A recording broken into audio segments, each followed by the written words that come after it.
Om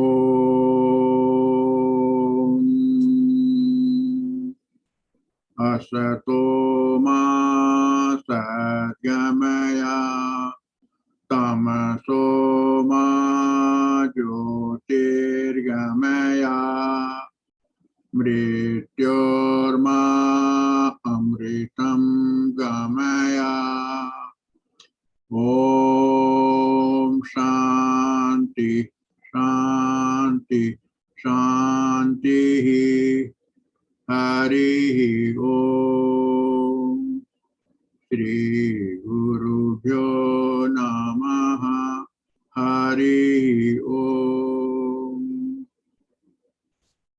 Pranam to Guruji, pranam to all friends of Vyasa, and my humble pranam to the viewers.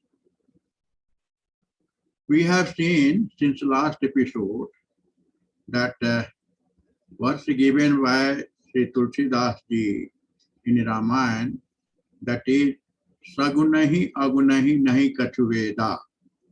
There is no difference, there is no identity separately for Sagun and Agun. Both are same. Means Sagun and Agun Veda comes whenever there is a line of demarcation or a sort of separation. But what Tulsi Das Ji is telling, there is no separation between Sagun and Agun, there is no Bheda, there is no difference at all. And that one we have seen from different angles, because what he says that Gavahi Muni Puran Buddha Veda, means he is telling that whatever Sagunahi Agunahi Nahi Kachu Veda, that also is repeatedly told by Muni. Puran means Grantha, and Buddha Purush as well as Ved. All are telling the same thing. So far we have analyzed, there is no difference between Saguna Aguna from Muni point of view, from Kapila Muni point of view, taking into consideration of Sankhya principle. Then we have analyzed the same with the help of even Bhagavad Gita and other scriptures like Upanishad, including even modern science theory like quantum theory, quantum field theory.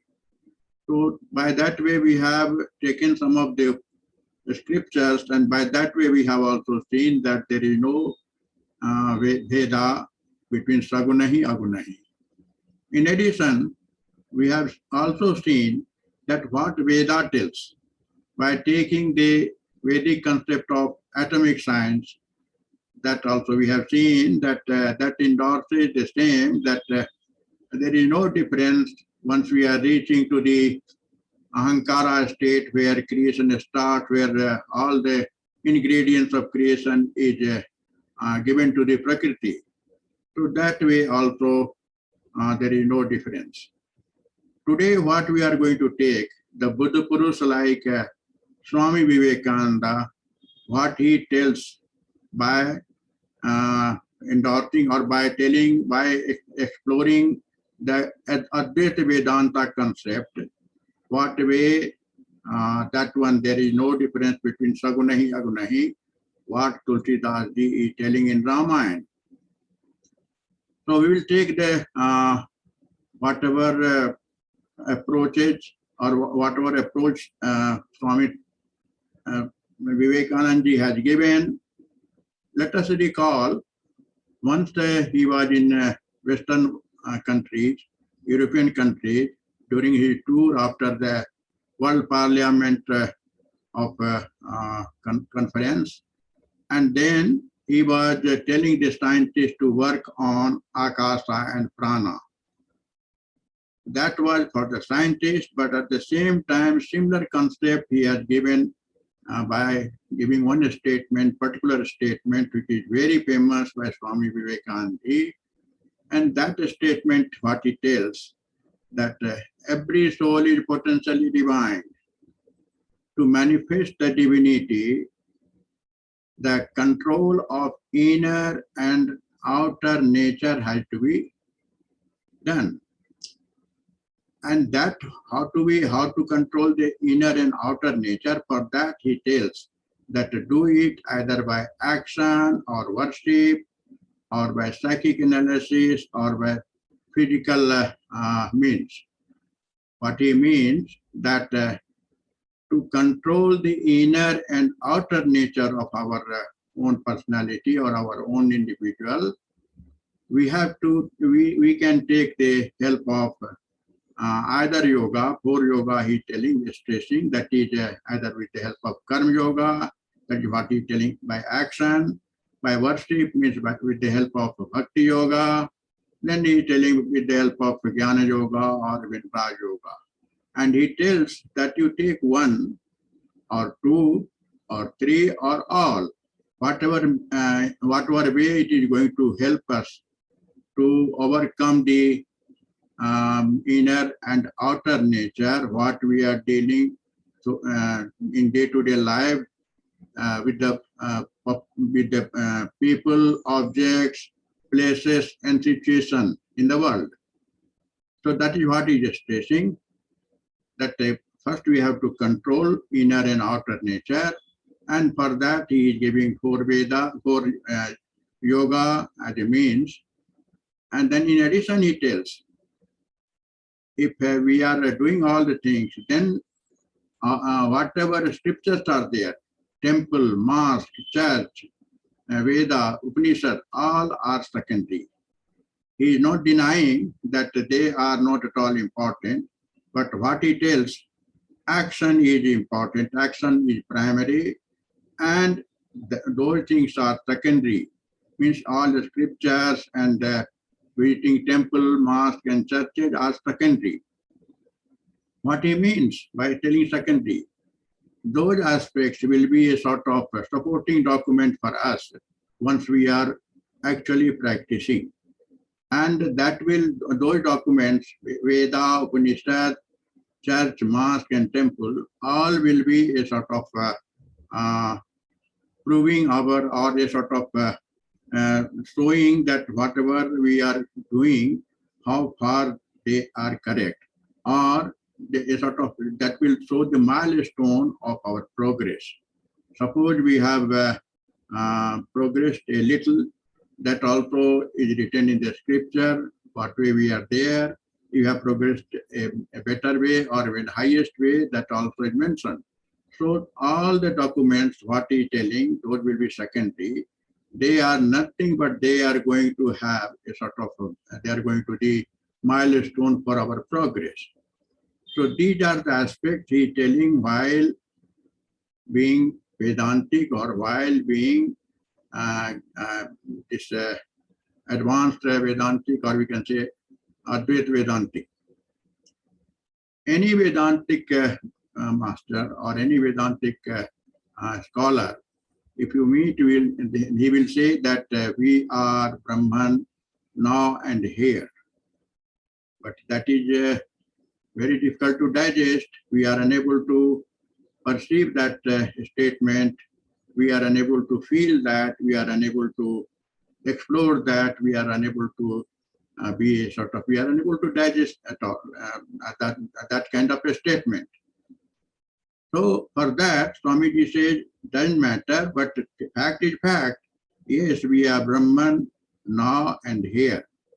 But to have the sort of assimilation of that concept, he provides all the, what he has given the statement, that every soul is potentially divine. He first said, he is endorsing that yes, every soul, every human being is potentially can get the divinity. They're potentially divine, so they can get the divinity. And for that only he gives the process of core yoga, and he is advocating to have a sort of practice, and that those practice could be endorsed by the scriptures or Veda or temple, mosque, and churches. So this has become very, he's telling all the things in very systematic way. Now let us see what he means by inner and outer nature. We know that our nature we have got, we are in 24 hours or in the Jagrata state. What we do, we deal either with the people or with the objects or with the places or even situations. Whatever situations come across while dealing with them. So we don't deal more than four segments. Only either we deal with the people, object, place, and situation. So that is outer nature. Our outer nature means it is day to day, our nature to deal with them. At that time, what is the background in that dealing? The background is our six temperaments, that is Kam, Krodh, Lobh, Moh, Mad, Matsarya. Or we can say desire, anger, passion, jealousy, all other things are in the background while dealing with the people, object, places, and situation. So all are existing, means all six temperaments are there in the background, and with that we are dealing. What is advising, if we are going to minimize these six temperaments, our behavioral pattern will change. It will have the very good impact, and then even in the Jagat, in the world, we will be more suitable person to deal with. So that is what he is meaning by the external nature. Not only that, even suppose some of us, we are having little control or good control over six temperaments, other malnutrition exists in our mind, that is chattering with the people or with the objects or with the situation in an inner way. Means our internal mind will all the time have a chattering effect or will chatter with these objects or person or places or situation. So chattering aspects of mind is another area or another difficulty in our external nature. So external nature is influenced by six temperaments as well as our chattering aspect of mind. Chattering aspect of mind is very, very in a deeper way. You see, because when we have little control over the six temperaments, this chattering aspect will continue. So what he says that we have to give the emphasis on the chattering aspects, and which has got the background of a malnutrition of mind. What we call it as a, we have framed it as A, B, C, D, E, F, G, H. A stands for abuse, B for blame, C for condemning, or we can say we are cursing, D for doubt, E for expectation, F for fear, G for grievances, S for hatredness. So all are existing in background of our mind, and that only makes us to chatter with others. So those we have to tackle. That is what is meaning, what Swami is meaning by external nature. Internal nature, at the same time, once we are having little control over external nature, then what he says, to control the inner nature also. So what is the inner nature? Inner nature, you will find, even suppose little we have got the control over chattering of mind, even six temperaments, but there will be a sort of imprints of raga and dvesa, means likes and dislikes. That will still exist, it will continue, whatever way it may be. Raga and dvesa means it is a likes and dislikes persist for a longer time, and that is in inner nature, and that exists at the starting point of Satchit Anand. Wherever existence is there, that point only it holds good. So now we will have this inner and outer nature, existence of inner and outer nature. We will try to understand where they exist in micro inverse and macro inverse. Means we have got a model, and then we'll find that where they exist. In case of six temperaments, that exists at the point of Bindu number 4, because Bindu number 4 is a point of nature or Prakriti, and Prakriti only holds good of this. So mind is also have got the root there itself. So mind also stands at the core, means at the beginning of the mind. Mind is throughout, even top to bottom. But at the same time, its the kingdom is Bindu number 4. So there only we have got 6 temperaments, and there itself we have got chattering of mind kind of imprints. So these two are external difficulties or external factors exist at Bindu number 4. And inner nature, what Swamiji is telling, that exists at Bindu number 3. That is the starting point of going to the or reaching or understanding the divinity, or to have a sort of understanding of our soul. So there it stands at the point number 3, Raga and Dvesa. So he says, unless Bindu 4 and Bindu 3 are cleared, we cannot reach to Bindu 2, which is the place of soul, or we cannot understand the soul at all. So for that, what he is telling, every soul is potentially divine, and that divinity is hidden by the imprints at Bindu number 3 and Bindu number 4, because soul exists at Bindu number 2, but hindrances are at Bindu number 3 and 4. So that is what Swami is telling. And he gives a beautiful method. He says that we can overcome, we can clear those difficulties, and we can reach to the divinity of the soul by practicing any kind of yoga, or he says that either practice 1 or 2 or all. Why he tells this? Let us examine what is our body and what way all our yogic practice evolves there.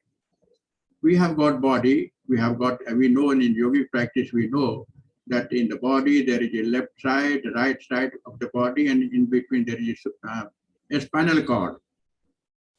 Right part of the body is called Pingala Nadi, having Pingala Nadi domination, and left side of the body having Ida Nadi domination.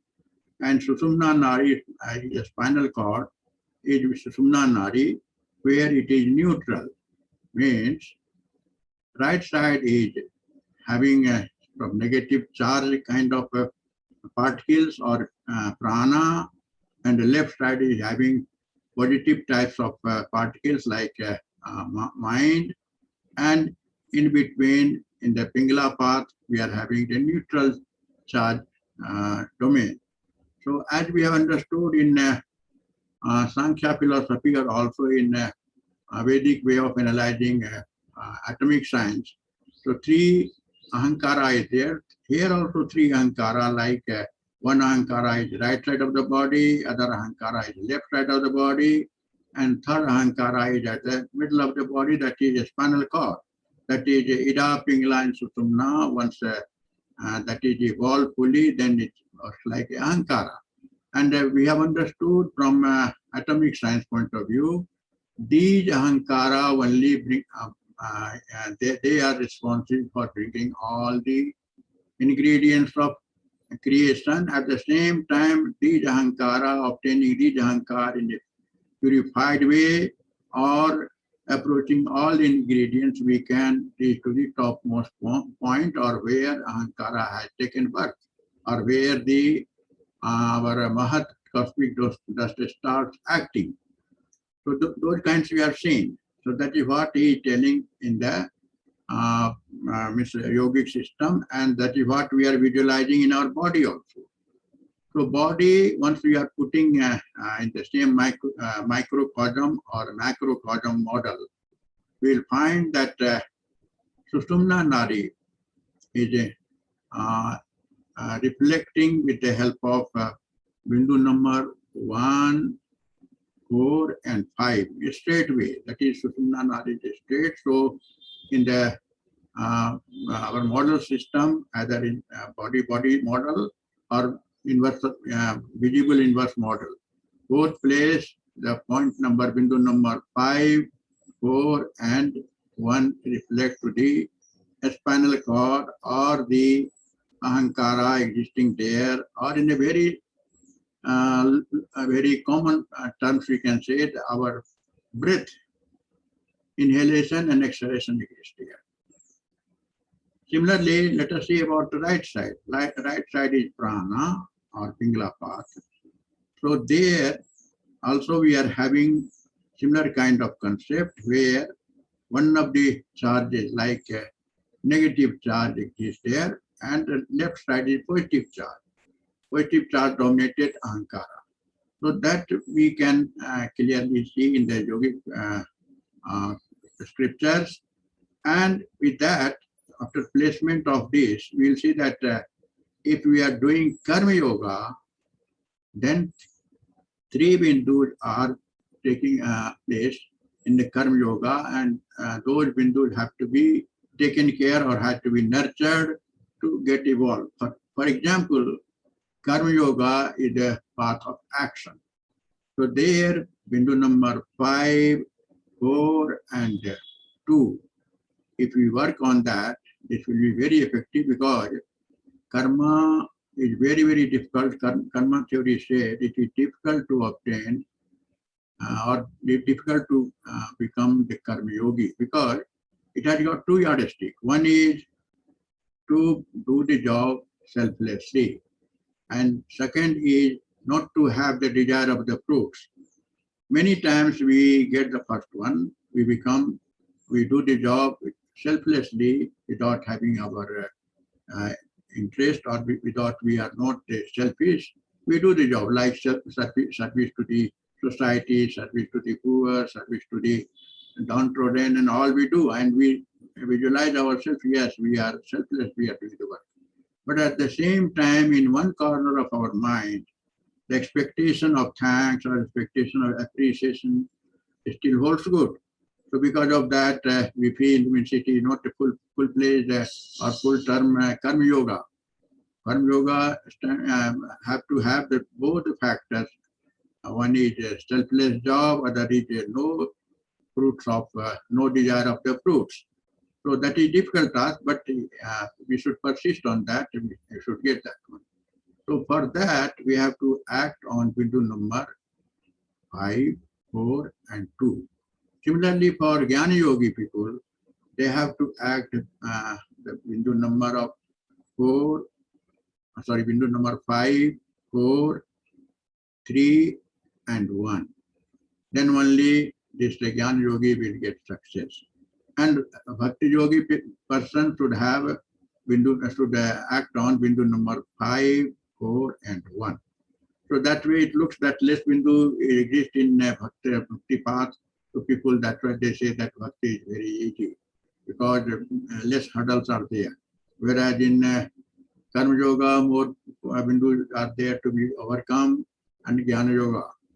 In Raj Yoga, we have to agglomerate all. And in Raj Yoga, bindu number what we are going to tackle is bindu number 4, 3, 2, and 1. So that way Swamiji has given, and we have placed those action points as per bindu, as per the nuclei, and that way people can work, any sadhaka can work wherever they are. They find easy path, or they have to, overall they have to take 1 or 2 or even all to overcome or to control our inner and outer nature. Inner nature, as we have seen, it is at bindu number 4, outer nature at bindu number 3. Then after overcoming inner and outer nature, we can reach easily to bindu number 2, which is the place of soul. And after reaching the place of soul, reaching place of point bindu number 1 is not at all difficult. That's why what the Vedantic concept tells, first is to achieve the divinity of the soul. And second, it says that to have the oneness with the Brahman. If these 2 aspects are taken care, divinity of the soul and oneness with the Brahman. That is what Advaita Vedanta is. And to get that one only we had a difficulty. And Swamiji has very nicely given the chronological way, he telling very systematic way that how they have to be analyzed and how they have to be overcome. By that way, after reaching Bindu number 2, then we can easily reach to Bindu number 1, that is the place of Brahman, that is the nucleus of Brahman. So, Tulsi Das' statement about Sagunahi Agunahi Nahi Kachu Bheda, there is no difference or there is no line of demarcation between Bindu number 2 and 1, because Bindu number 2 is the Sarupa of God. The whatever his own mirror image is there. Mirror image of 1 is Bindu number 2. So there is no Bheda, there is no line of demarcation, there is no difference at all. And that once we go to the Advaita Vedanta, then also we see that there is no difference, there is no line of demarcation between Bindu number 2 and 3, or after being divine or getting the divinity of the soul, there is no problem to reach the Brahmanhood. So that is what we are Advaita Vedanta says.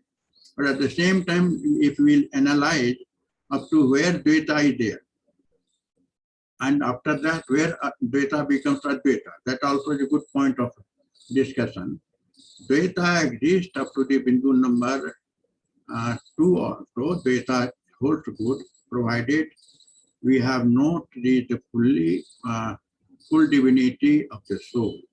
Or we can say, unless we become fully, we can get the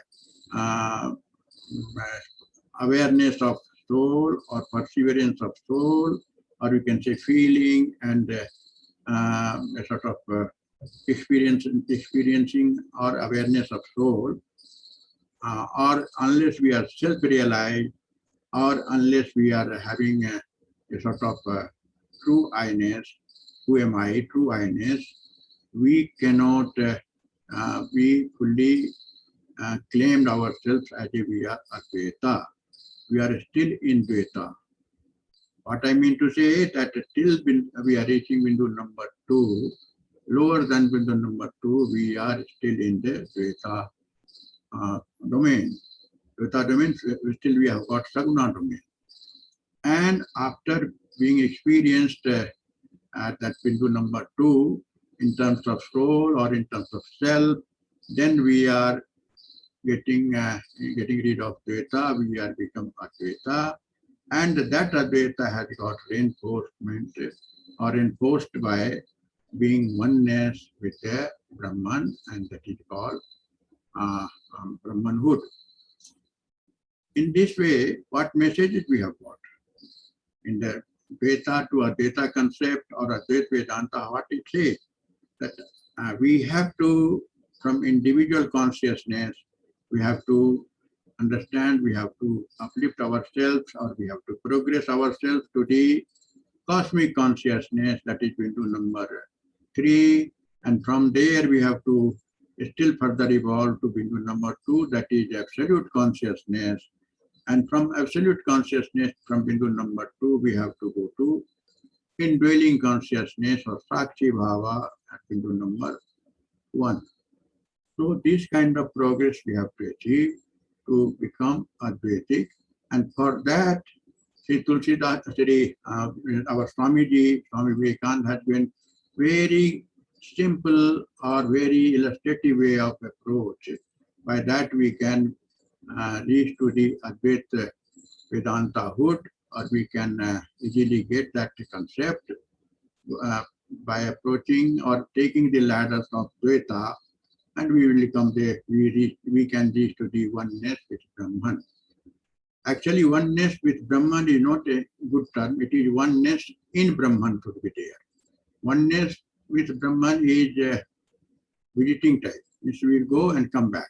That's there. Till we are in the world, we will be oneness with Brahman only. But if you want to be as a Brahmanhood, or we want to remain in Brahman, then we have to have oneness in Brahman.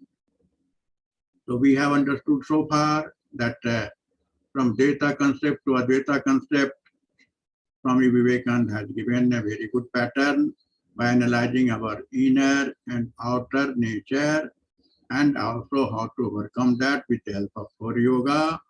Core yoga will help us to evolve that point.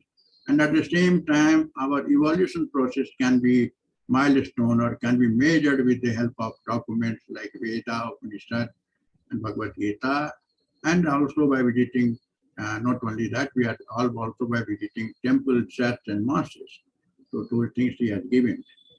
One point is very clear, and by that way we have also understood that he is telling, he is also endorsing, or this Advaitic concept of Vedanta also endorses the concept given in Ramayana by Sri Tulsi Das Ji, that Agunahi Sagunahi Agunahi Nahi Kachu Bheda.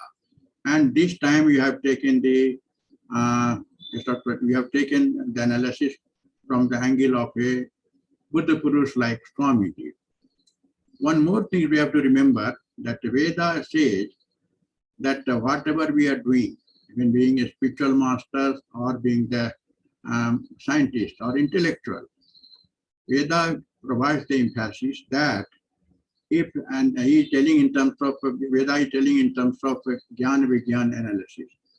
What it tells, Jnana is the, in the samsara or in the world, whatever knowledge we are getting, either in physics, chemistry, biology, mathematics, and whatever, or even day-to-day administration knowledge, whatever we are getting, that is Jnana.